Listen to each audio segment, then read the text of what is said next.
Hi, everybody out there, all you admitted students. My name is Michael Hawkins. I'm an Associate Dean of Admission. I'm coming to you live from my living room in Amherst. I'm merely the moderator, the timekeeper, really, for this session. We're very excited to have you all in this pre-health professions panel and to give you a chance to hear from the pre-health professions advisors and some current Amherst students who have been involved with the pre-health program. The way it's going to happen from this point on is when I'm finished talking, the pre-health professions advisors will really take over, and so they're going to do introductions. We got from you all a whole list of questions. Probably most of those will be spoken to in the course of the introduction presentations that the students will make, but it's after each of the participants, the panel participants have said a few words, then we'll have a Q&A session. The first part of it will probably take 25, 30 minutes, and then the remainder will be 25 or 30 minutes. And there's also a kind of live chat feature. So if there are additional questions that come up, you can send those to me, and so that we'll have those in the waiting line as well. So welcome to the pre-health professions panel, and I'll let the advisors take over. Okay, so why don't I start? Thank you, everybody. Welcome for coming. It's nice to see you, or at least see your names out there.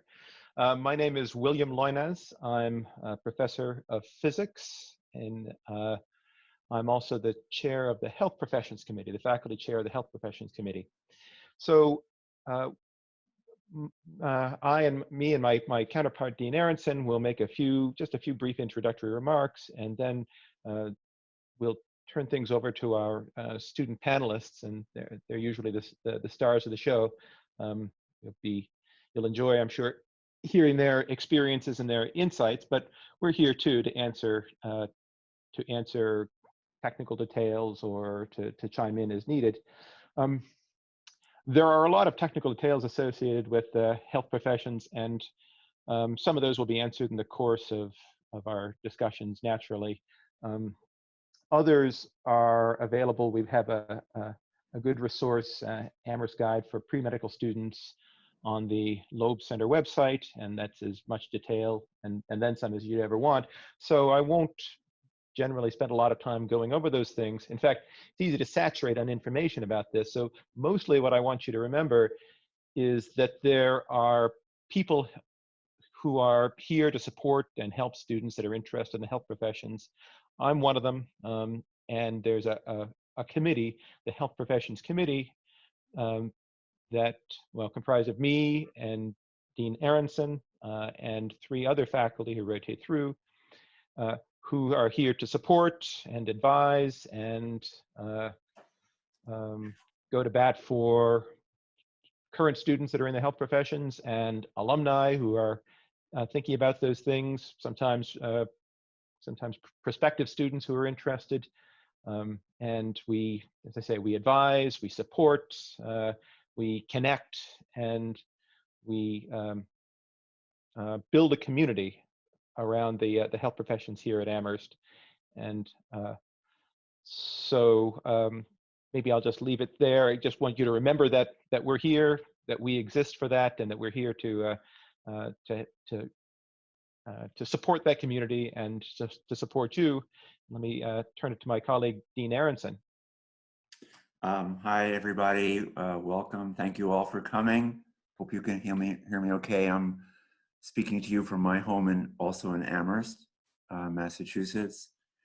We're really proud of our health professions community, and we're very proud of the alumni of Amherst who are who are serving in health professions. And the whole purpose of our program, pre-health program, is to build in our students a foundation, a true foundation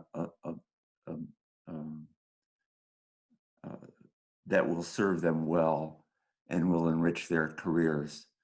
A couple of philosophical points just to start with, which I think are important. As Professor Loynaz said, we put a lot of emphasis on building a community here, a pre-health community of students who connect with each other, support each other, are there for each other. We're not into people competing against each other. We're into people supporting each other, because that's really what health professions is all about. It's truly a team effort. It's about collaboration. It's about being respectful and honoring each person, just as you honor your patients and the people that you work with in your career and in your life. So we focus on building a community, and the 3 students that we have today are really exemplary of having done that during their time at Amherst as they approach the end of their time here. And they will share that with you. A second major point is that every student has a unique path to the health professions. There's no formula. There's no such thing as having to check the boxes and having to do things to make your resume look really good. It's all about doing what you're passionate about. Yes, there are required courses. Yes, there are activities that are important to engage in, but there really is no one single path. And that's what Professor Loynaz and I and Rebecca Tischler, who's not with us here today, but she's part of our team, and really all of us at the college are here in terms of helping students understand and explore and figure out what their unique path is to a health profession's career. Another key point is that we really view health very holistically. When we talk about health, we talk about physical health and mental health, which are inseparable, really. But we also talk about social health and environmental health and spiritual health and cultural health, and all of the factors that contribute to the health of people and communities and of our society, and to equity so that all people have a right to good health care and to the best possible health outcomes available to them. And we also emphasize taking care of your own health as being a foundation for being able to serve other people. So in our advising and in our mentoring, we focus a lot on supporting our students in taking actions to take care of themselves. That's really, really important. So I think that's where I'm going to end for my introduction. I just wanted to share with people that I am a graduate of Amherst College. So in that sense, I know what it's like to be at Amherst, although it's changed a lot, and I think it's changed definitely for the better, but still has a lot of the same qualities that it had when I went here. So I think I bring that to my work here. I also am a physician myself. I'm a pediatrician, and I'm also very, very dedicated to public health and health inequity. So that's where I'm coming from in terms of my own experience, which I'm always happy to share with students. So we have 3 wonderful students with us who, as I said, are always the stars of this session. And we are going to start with Emily. So can you start it off for us, Emily? So hi, I'm Emily, and I'm a senior biochemistry major calling in from Champaign, Illinois. So when I was in high school, I heard all these stereotypes about hardcore pre-meds, like trying to one-up each other and competing the best grades. So when I got to Amherst, I was actually a little worried about other pre-med students. But then when I actually started to meet the students at Amherst, I realized it wasn't like that at all. Like, to echo what Dean Aronson said, like, students here are incredibly collaborative. Like, in a majority of my classes, I formed study groups where we would work together on problems and create group chats to ask questions. And it never once felt like we were competing with other pre-med students. It always felt like we were working together and supporting each other towards a common goal. And I think the same support is with professors. Like, there's no such thing as a weed out class at Amherst. Having taken all the pre-med classes and TA'd for some of the intro classes, I see that professors are always searching for ways to better support students and help them better understand the material. Like, intro chem and bio have over, I think, 12 hours a week of office hours. So basically, whenever you have a question, you're guaranteed to find someone who can answer it. And professors are really open to getting to know you. Like, I remember going to intro bio office hours and somehow winding up talking about cooking and professors' dogs. So that just shows you how much professors care about students just beyond academics. And I think it's the supportive atmosphere makes me really happy to be part of the pre-med community, because it's just that, a community. And there are 6 clubs on campus that focus on health, ranging from emergency medicine to public health. And so I was the president of the Public Health Collaborative at Amherst, where we invite speakers to talk about events, talk about public health topics, and host events like blanket making or soap making as ways to get involved with the community. And that was a great way to meet so many different people from all areas of campus. And I'm also on the Emergency Medical Squad. And so that's a student-run organization that responds to emergency calls on campus. So it's students helping students. And I think my experience in the club led directly to an internship at Bellevue Hospital in New York City. So I got to work in the emergency room or volunteer in the emergency room, and it was absolutely incredible. And I think I was able to get it because of my experience on the squad. And also I talked to Amherst alumni who went to the program before and gave me tips for applying. And also, since it was unpaid, I received funding through Amherst that covered my entire summer in Manhattan. So that just illustrates how many resources there are available for students to do what they want to do. And my other summers, I did research in a biochemistry lab at Amherst. And the great thing about Amherst is, because there are no grad students, all research is done by undergrads. So professors are looking for undergrads to recruit. And so I joined this lab in my freshman year, and now I'm finishing up the senior thesis in the lab now. And so all that is to say that the community here is extremely supportive and welcoming, and there's so many ways to get involved at Amherst that leads to opportunities beyond. So let me know if you have any questions about research at Amherst or getting involved in the community. Thank you, Emily. Now we're going to head out to the West Coast for Carolyn.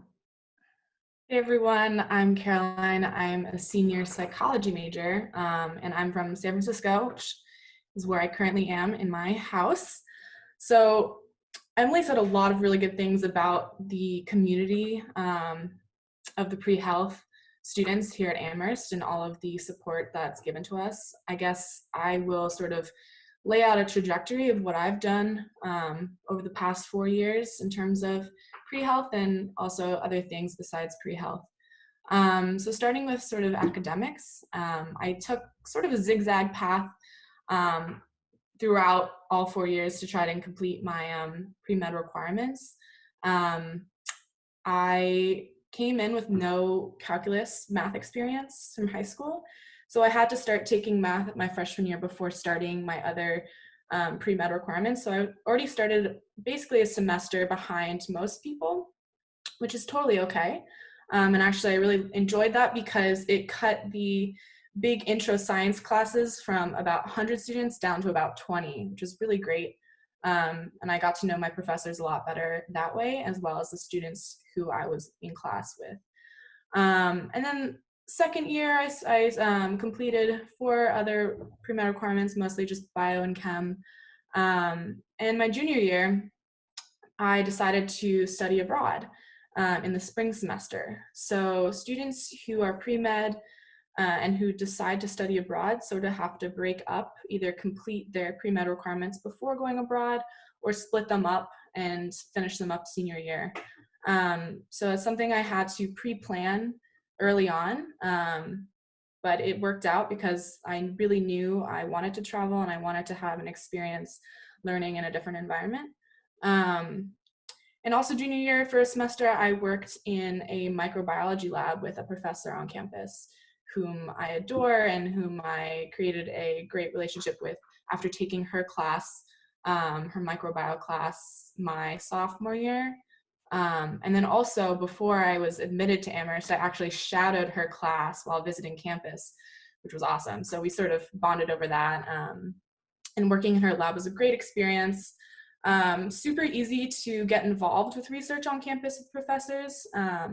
They love having students help them out, and really all it did was taking a class or just getting to know the professor, stopping by their office hours and just having a chat, and literally just asking them if they need extra help in the lab. And that's how I did my research at Amherst. And then now I'm still finishing up my pre-med requirements, and actually taking my last requirement, which is physics, at UC Berkeley over the summer after I graduate, which is something that a lot of students do. Not everyone finishes their pre-med requirements while at Amherst, and it's totally okay to take classes to finish that up after graduation.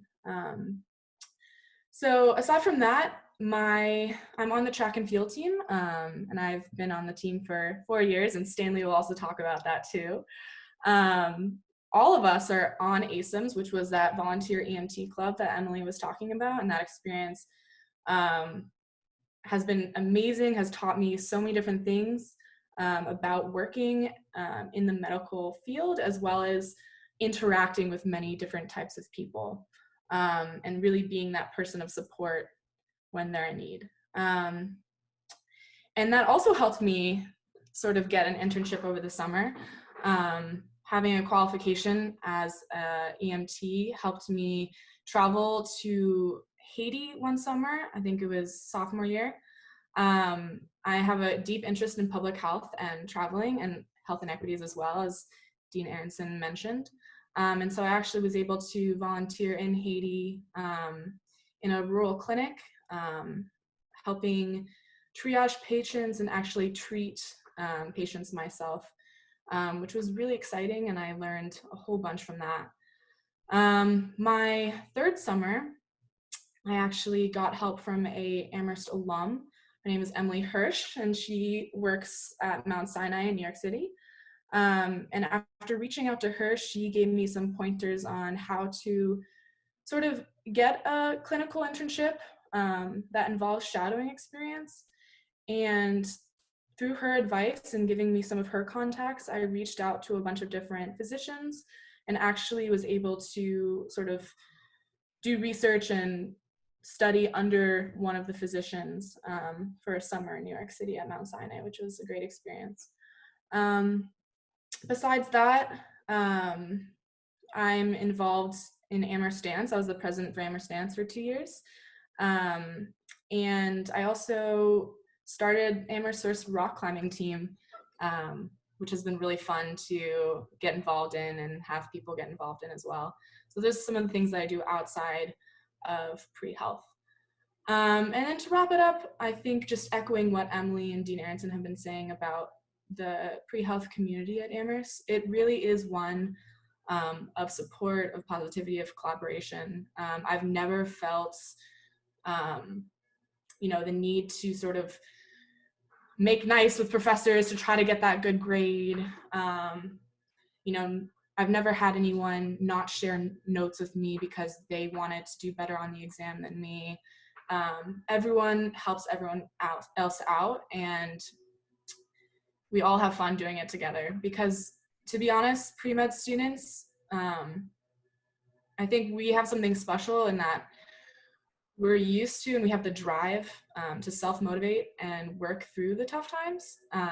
And so I just remember, in those really tough weeks where a lot of work piles up, just being with my pre-med friends in the science center and working late and collaborating together.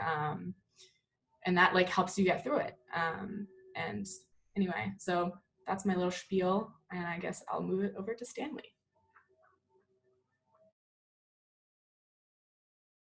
Go Hi, right, uh, go right so ahead. so yeah, it's me, Stanley. I'm currently in Atlanta, Georgia, the sunny South, and I am a senior majoring in bio. So I'm trying to think. So yeah, I came to Amherst kind of on a whim, just because like I never really knew about Massachusetts and like up north, because I really only applied to like all the big like state schools in Georgia and like around the South. So when I like went to Amherst for the first time and kind of saw like the vibe of like the closeness that the students had with each other and like the relationships that the professors had with the students also, like that was something that kind of like made me have more of an inkling like that maybe this is the right spot. But what I kind of have like planned out to like for my spiel is like my kind of trajectory also through my 4 years. And if you have questions or anything, like definitely feel free to like type or like let me know. But so yeah, I came to Amherst kind of like unaware of like what I was getting myself into in like a liberal arts environment. I had come from a Catholic school, private school, and really just didn't know what I was gonna do like once I stepped foot. My first year, I had like a tough-ish time transitioning to like the workload and like making sure I was like organizing my time and like having fun also, but figuring out how to like study like equally. My first year, like Carolina and Emily said, I applied and got into ASIMS, which is the EMT group.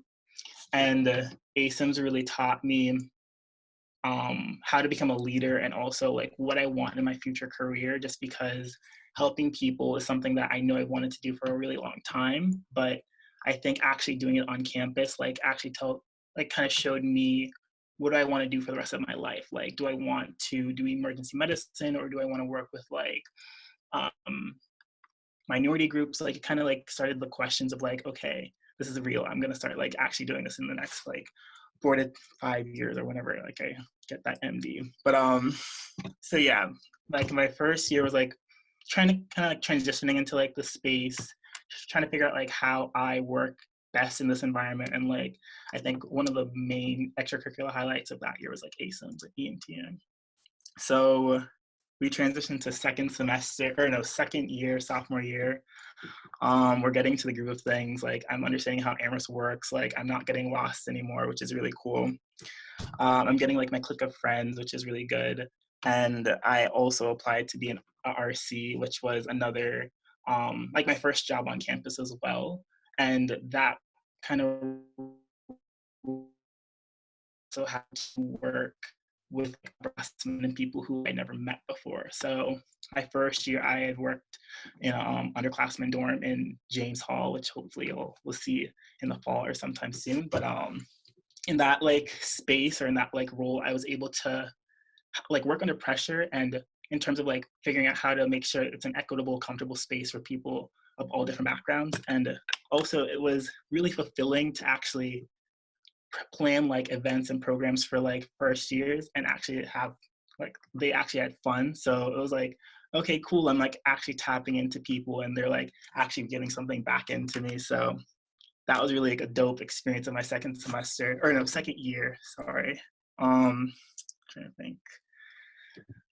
So moving into junior year, I feel like I low-key peaked junior year just because like everything was going well.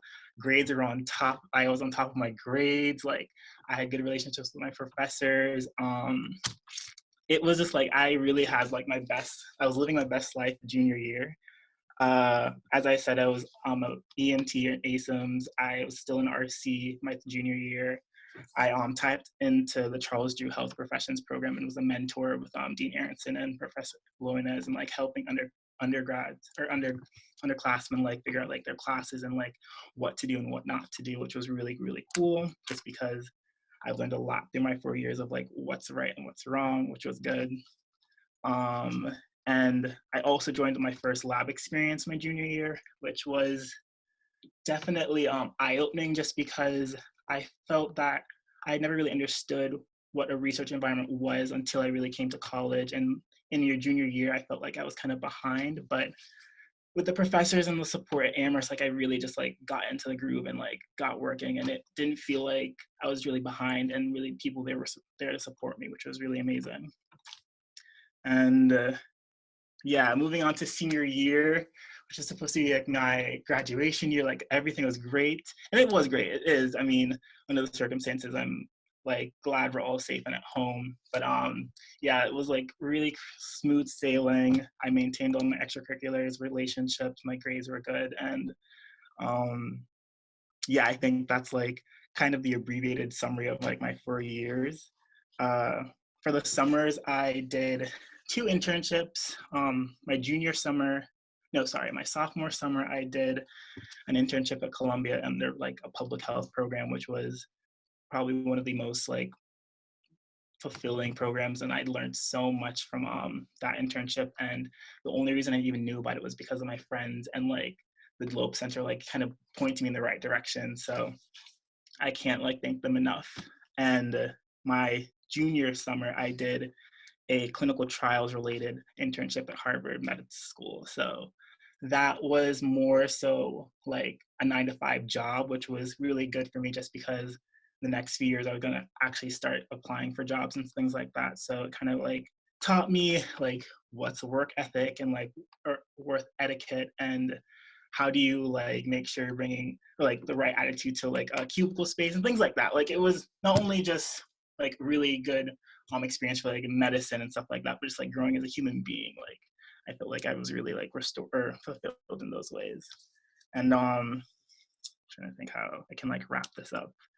To like wrap it up, like I want to say like Amherst has given me so much, and I feel like who I stepped into Amherst my first year was someone completely different. Like I have learned so much, I've grown, I've been challenged and overcome, and that's one thing I really like about Amherst. Not only will they challenge you, but they'll give you the support and the resources to like actually prevail and like be successful. So yeah, sorry, like talking my y'all's ear off, but that's my spiel. Great. Well, thank you all very much. So usually around now we turn to questions from the prospective students. Michael, you got anything for us? I do. I got a few questions. I think I'll start with a couple of questions that really speak to how you get started at Amherst and in the pre-med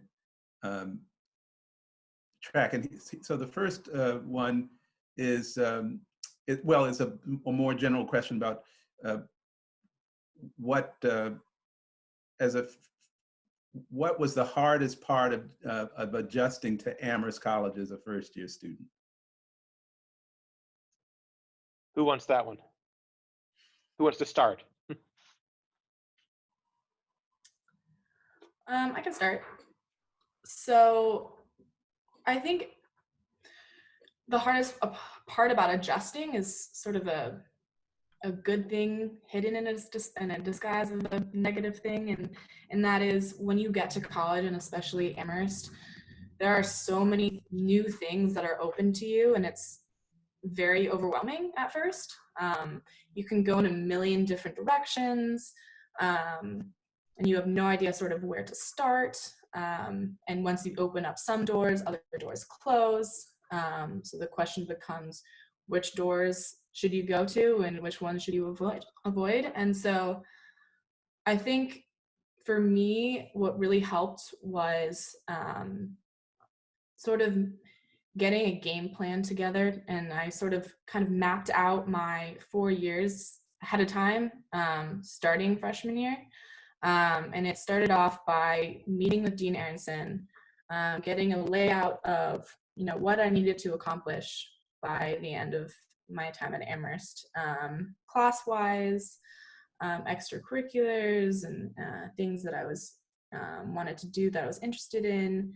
And then once I sort of had a layout of those goals, I made a list of sort of when I wanted to take the classes that I needed to take, which years. And that really helps unclutter my mind, and sort of maneuver my time around so that I could more easily finish the classes that I needed to take, as well as take other classes that I really wanted to take, and participate in a wide array of different activities that are offered on Amherst campus. And I didn't stick perfectly to that plan that I made freshman year, but I did stick to it pretty well, and it definitely helped me a lot. And I kept going back to it every year and checking to see, oh, okay, which classes do I have to take this semester, and what doors will that lead me to open, and what time will I have on the side to do this, and this. And so I think planning it out ahead of time, because there is a lot of things that we as pre-med students need to accomplish, really helps, lower the anxiety and overcome that anxious, feelings. So. Emily, So do you have anything you want to say? You don't have to, but. So I come from a really rural school district. So my high school was about 300 students, and academics weren't heavily weighed. And so when I got to Amherst, all of a sudden I found myself getting grades that I had never gotten, and I didn't really know how office hours worked, or and so at first I was just really lost and confused. And then I started to talk to my classmates and found that some other students were feeling the same way. And so I think it was really with them that we first formed a study group, traded insider information, like how you're supposed to go to office hours and go to TA sessions and where to get help. And also meeting with campus advisors. So first year, you get paired with an academic advisor who helps you figure out your classes. And so when I was lost, I would go talk to her and hear her advice, and also meeting with Dean Aronson my first year and hearing more about how the pre-health track works. So I guess the people at Amherst, reaching out to classmates and advisors, really helped me make my transition to Amherst easier. Thank you. Stanley, you have anything you would like to say? I'll basically echo what Emily said. I 100% relate to coming from high school. I was doing really well. I think Amherst recruits the best of the best, the cream of the crop, and then you step into your first class and you're getting grades that are not regular, or not what you're accustomed to. So I think I definitely relate to that, where the rigor and the workload at Amherst is definitely it's there. It's not gonna be something where I feel through. So I think Amherst does a really good job in supporting students. Not only that, it's it's a small liberal arts college, so that you have really good relations, or you can have really good relationships with your professors. But as Emily said as well, we're all in this together. So I probably formed 3 study groups my freshman year for 3 different classes, and we all studied together every other week or every day, or however often we needed to. So the support and the community and the resources there are community and resources at Amherst are definitely there to help you out. Thank you. Got another one, Michael? Yeah, this will maybe a quick short answer from each of the student panelists. Well, it's a 2-part.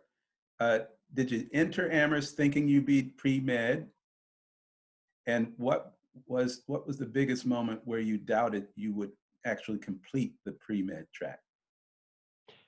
Let's see. So maybe I'll start that with our senior panelist, Dean Aronson.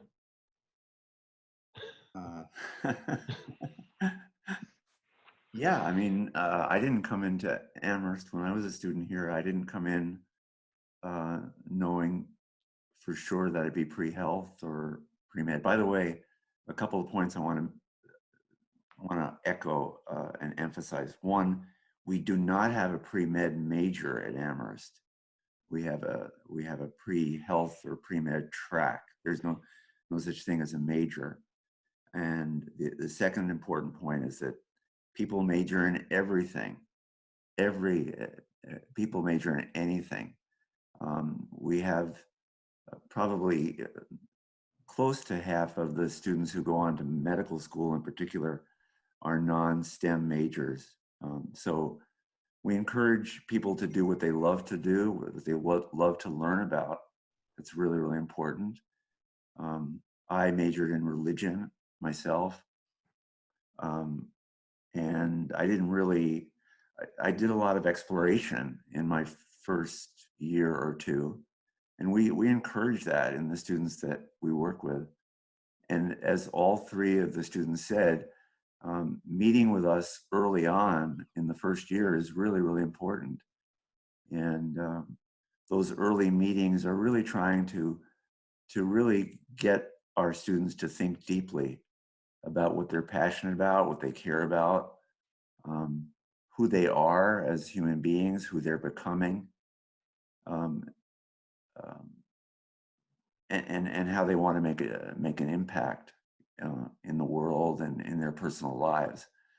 So yes, it's important to realize that many students do not come to Amherst, definitely pre-med or pre-health. And by the way, we see students going into all the health professions, although pre-med is a lot, and certainly a significant amount of them. We see students going into public health and mental health and PA and nursing and all kinds of really interesting stuff. So anyway, with that, let's turn it over to, how about you, Stanley? Okay, so I think for me, I definitely came into Amherst like knowing that like some sort of health related like occupation was just like my goal, just because I come from a family, like my grandma, who's my largest inspiration, is a physician, and my mom does like a lot of like nonprofit work. So like I kind of just loved the energy that they were giving other people, and I was just like, I want to tap into that. So I came into Amherst like definitely like, okay, I'm gonna finish my pre-med requirements earlier. I think the moment that I doubted myself was, and again, this relates to my first like answer, is just like the grades, just because like I felt at times like I wasn't necessarily even either good enough or smart enough to complete like the requirements. And it's like there was some moments where I really doubted myself. I was like, I need to be the smartest doctor out there. And I think through talking through friends and like talking to like faculty and like that's just like not true. You don't have to be the smartest person 4.0. And I feel like there are many doctors out there that like have different like takes to them. Like I will be able to like talk to you and like vibe, or like I'll be a different physician than my counterparts. So like we all have something different to like offer. So yeah, hope that answers the question. Carolyn or Emily, do you want to add to that? Sure. So I also came in knowing that I wanted to be pre-med and work in the medical field after graduation. Not much else to say to that. I've always wanted to be a physician of some sort. I think one tough point at Amherst where I doubted myself was fall of junior year. Like I said, I really, really wanted to go abroad, and not many people who are pre-med do go abroad because it is a semester, and during that semester you can't really take pre-med requirements while away. So, I was sort of juggling between, man, I really want to have this experience, but I probably won't finish my pre-med requirements if I do have this experience, and sort of weighing those two options together. But that's how I sort of settled on taking classes after Amherst has finished to finish up my pre-med requirements. And I used to think that, doing sort of a mini post-bac was, for people who didn't have what it took to they complete it all at Amherst, and they or they just decided really late. And I had all these biases for no real reason. But that's all false. Like, it's totally okay to take your own pace when completing the pre-med track. And so I spread out my classes over all 4 years still won't have completed them by May, and that's okay. And I still had an amazing experience studying abroad in New Zealand, so I'm very glad I chose to do that over finishing all of my classes during the 4 years. I just wanted to jump in, Carolyn, and just say that we strongly encourage in pre-health and pre-med study abroad. And we find that as long as students plan it out, as she said earlier, that it's definitely doable. And in fact, we're currently working with our applicant group for the current cycle for medical school application. And it's quite remarkable. There's a significant number of our applicants this year who have done study abroad, and it greatly enriched them. And it's definitely, I definitely consider it a pre-health experience in many, many ways. So Definitely. for those of you in the audience who want to do study abroad, there's surely a way to work that out. It's a matter of just meeting with us, you know, early on and sitting down and working out a schedule to make it happen. Emily, did you have anything more you want to add there? So for me, I had an inkling that I wanted to do medicine because growing up, my brother had a medical condition, so that led me to have an interest. But at first, I was really put off by pre-meds because of that stereotype I heard about, and because of some of my first year courses. Like I really questioned, like, can I do this? And so I spent a lot of time exploring different fields like philosophy and anthropology, and I just kept coming back to like the bio and chem courses because they were something that I really, really enjoyed. And so I think enjoying those classes and also finding a strong cohort of students in the pre-health track really led me to choose and decide to be pre-med. Yeah. So maybe I'll toss in a little bit, just since we've talked about pre-med requirements, just a little bit of basic background information. Amherst College doesn't impose any requirements on anybody who's interested in medical school. We do, though, talk about the requirements that medical schools have, and they vary somewhat school to school, but we can kind of distill it down to a core set of courses that if you satisfy these courses, you'll be prepared for essentially all medical schools. And so those courses boil down to 2 semesters of introductory physics, 2 semesters of introductory chem, 2 semesters of introductory bio, 2 semesters of organic chemistry, a semester of biochemistry, enough math to take those courses for Amherst. That means a semester of calculus. And we encourage students to have a statistics course. There are more and more schools that are that speak with interest of statistics. And then there's a non-science. Most schools have some non-science requirement. And usually what we say is if you take a couple of 2 courses in English or literature and translation, it'll satisfy the non-science requirement for essentially all of the medical schools in the country. For dental schools and for veterinary schools, the requirements are a little bit different. For other professional schools, PA, nursing, physical therapy, they're also somewhat different. But the medical schools have a pretty uniform core of courses. What else you got, Michael? Keeping with that, there were several, that theme there, Will, there were several who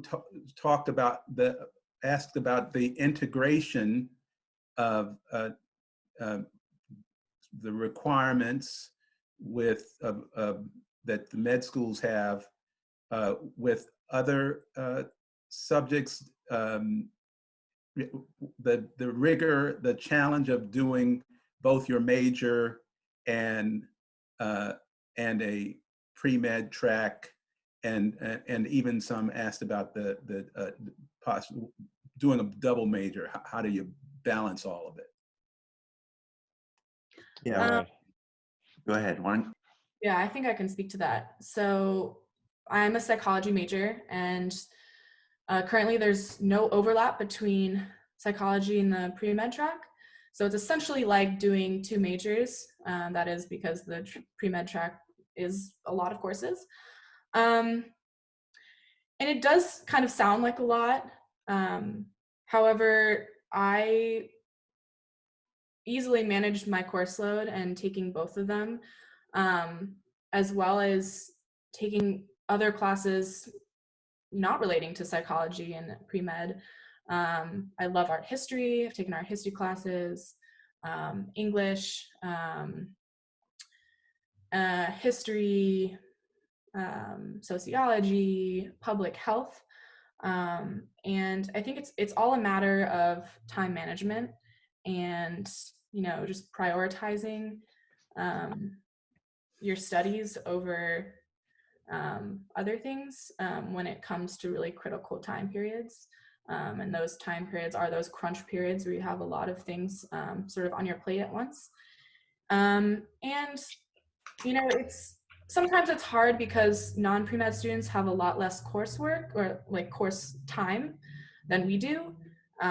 So sometimes it's easy to get discouraged when you're looking at friends who are only in class half the amount of hours that you are. But then again, that brings you back to the pre-med community. There are so many of us all, going through the exact same thing. And so leaning on each other is what really got me through those tough times. But honestly, if you time manage, it's not a problem. And I was able to play a sport, varsity sport, 4 years while being in, 3-4 other clubs that, I participated in multiple times a week. So it's definitely doable.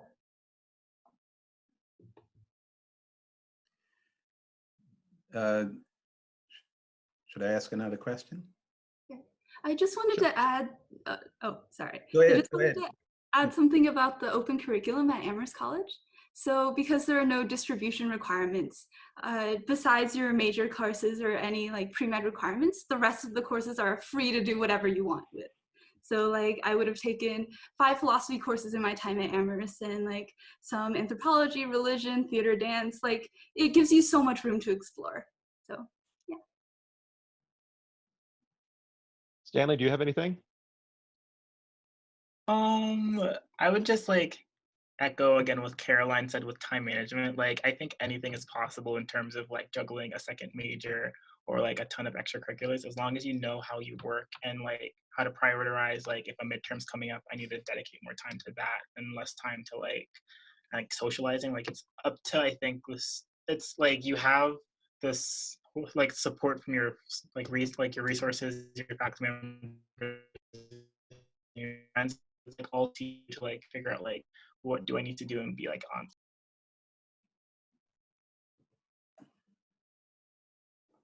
Okay. All right. There are several folks ask questions. I guess they're essentially about,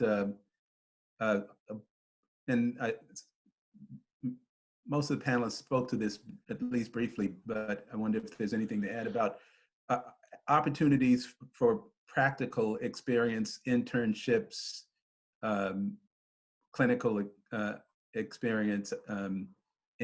Is there anything more that should be said about that? And before turning that over to our panelists, I just want to say that one of the great advantages of being in Amherst College is we have a really very devoted and very wonderful alumni community. And one of the things that we do in our health professions program is connect students with alumni in any way possible. And students very often feel that their relationships with alumni that they connect with not only help them better understand what lies in their future, and extremely valuable to talk with them about their path that the alumni have taken, but actually provide very exciting opportunities, including clinical experiences that are so important for people to understand what they're getting into, and to really know what the practice healthcare and medicine is really all about, what it entails, and so that they can be sure that this is something that they really, really want to do. So that is a key thing. And then, as I think Stanley, all three mentioned, there's a very rich variety of summer experiences that students tap into. Everything from Bellevue to the Columbia experience that Stanley mentioned, to the Mount Sinai summer that Carolyn mentioned. And the college is quite generous in supporting those efforts and those experiences. On the other hand, we really want to emphasize that people shouldn't feel that they have to do a summer internship every summer. Some people, for example, after their first year at Amherst, they just want to be home, and that's fine. And there are ways you can volunteer and have a job, say. And we do have a local hospital. That was one of the questions. There is a local hospital called Cooley Dickinson Hospital in Northampton, and we have students volunteering there during the school year.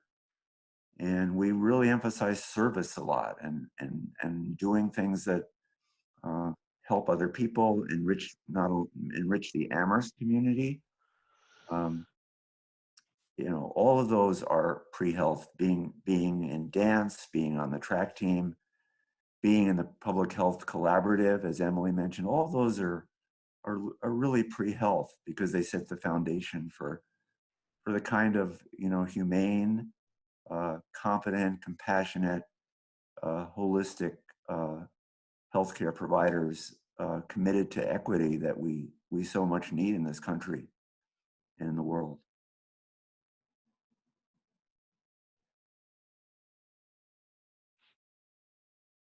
Does anybody have something they want to say about their clinical experiences, or two clinical experiences to be that you haven't said already? You've all done ASIMS, and if you'd like to say more about that.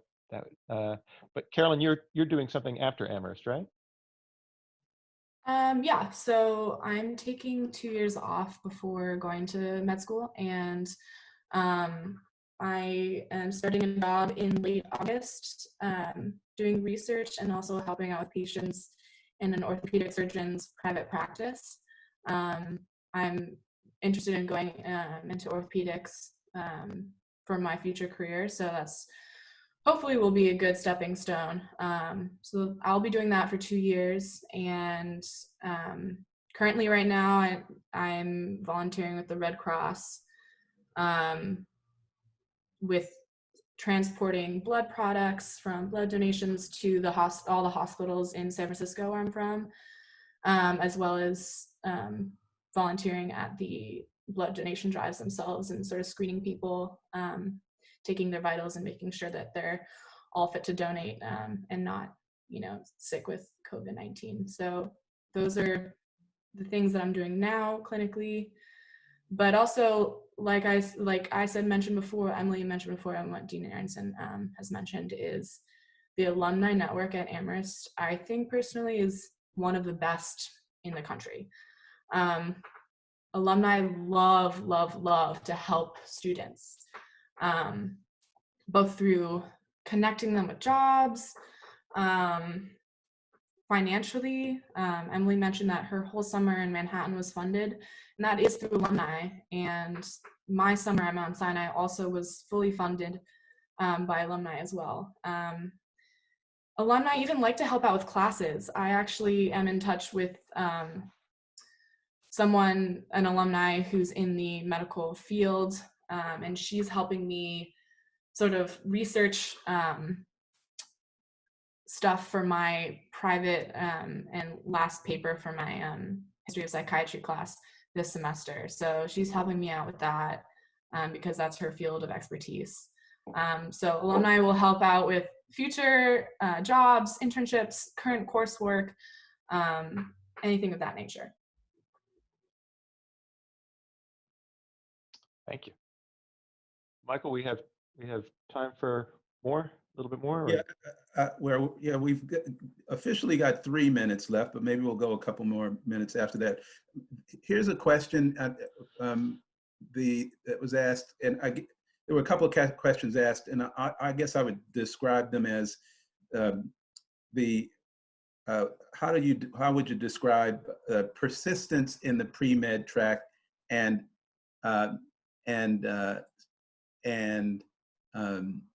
and accept rates to medical school? So how many people start and persist, and how many people end up in the medical profession, or medical school and medical profession?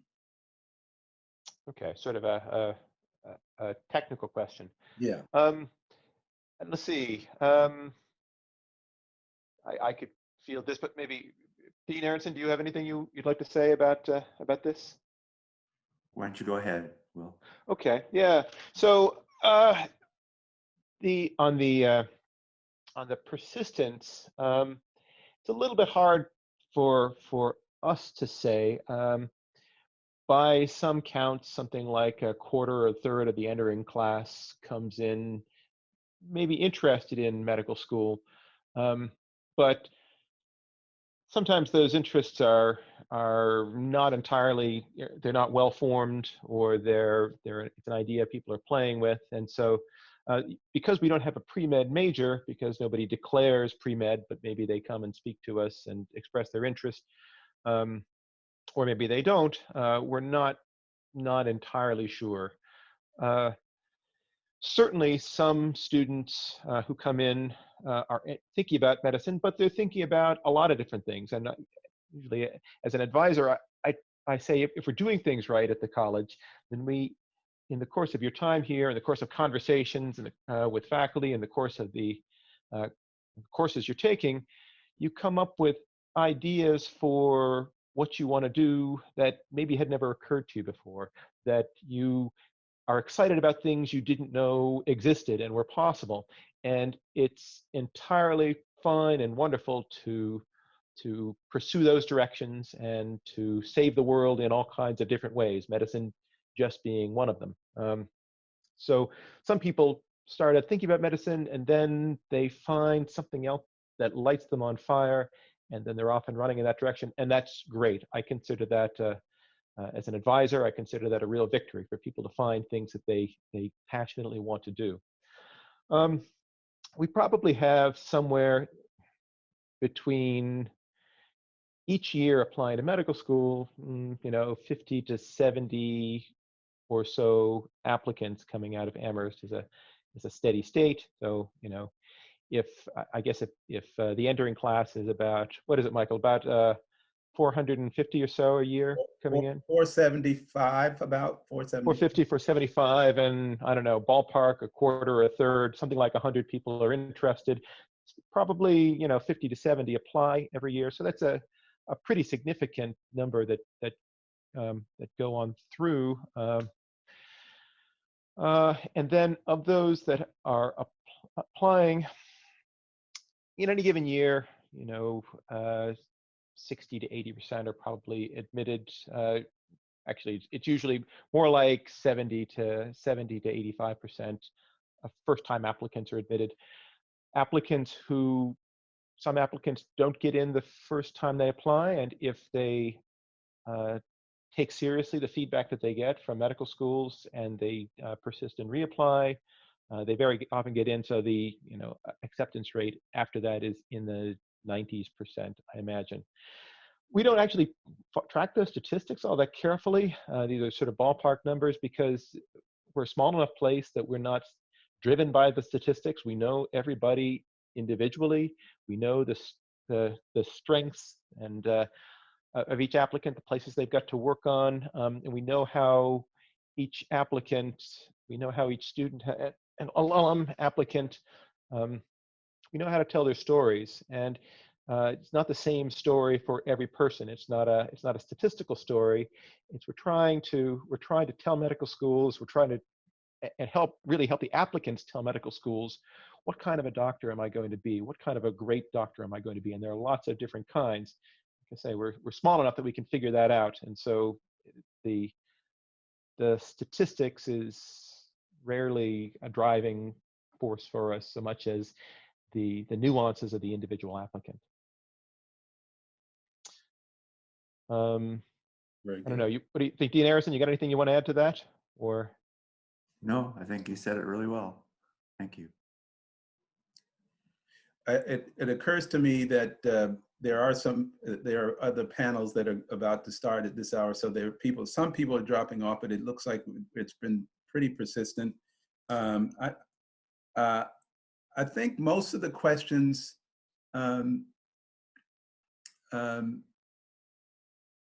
that folks sent in have been answered in one way or the other, and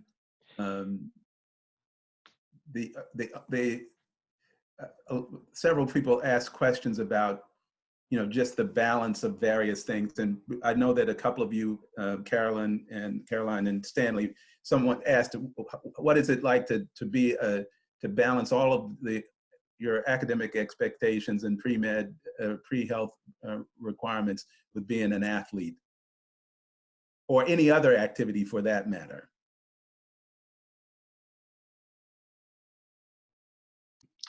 Oh, you got it, Caroline. Yeah, I mean, as I was saying, actually, so Stanley and I are both on the track and field team.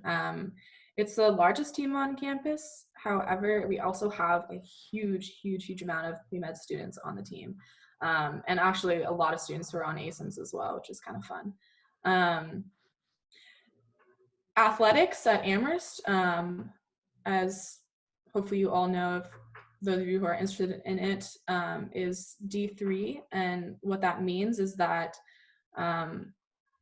academics always come first. So coaches are really invested in your academic performance as well as athletic performance, and they prioritize your classes over practice. And so even though we do have practice every day, including on the weekends with meets and such, I still found time to complete my coursework and homework.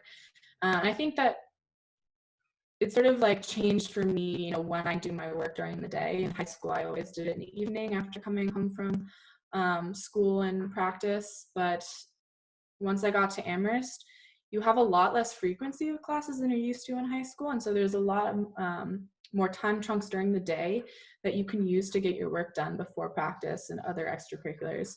And so I really utilize those times, and that really helps in getting all your stuff done, as well as, having free time outside of all the things that we all do. So coaches are really supportive, talking with them in conjunction with your professors to try and work out a management, sort of protocol for your work and practice schedule is something that everyone should do. But I found it to be really manageable. Well, I think we've gone over our set time. I want to thank the panelists all for their active engagement in telling the Amherst story. And these folks, the Amherst students, are busy finishing their classes remotely, and Dean Aronson is working very hard on career advising and pre-health advising, taking up a lot of time. And of course, Professor Loinez is still teaching. So I hope you've gotten good information here. If there are folks who want to have additional questions, if you'll just feed those back through me, you can find my email address is my first initial M for Michael, my middle initial T for Tyrone is my middle name. See if you can remember that. And my last name, Hawkins, H-A-W-K-I-N-S, mthawkins@amherst.edu. Let us know if you have other questions, and good luck in over the next couple of weeks and in the process of making your final choices. Amherst is a great place. So good night. Thank you to the panelists. And congratulations to the three of you on your imminent graduation. I don't know if we'll have a chance to sort of say that. The faculty will have a chance to say that to you guys. So I don't know. I'll take my chance when I can't take my opportunity now. Congratulations on your time here. Me too. Really proud of all three of you. Thank you so much. So we're going to stay online, but the visitors, the admitted students, you guys can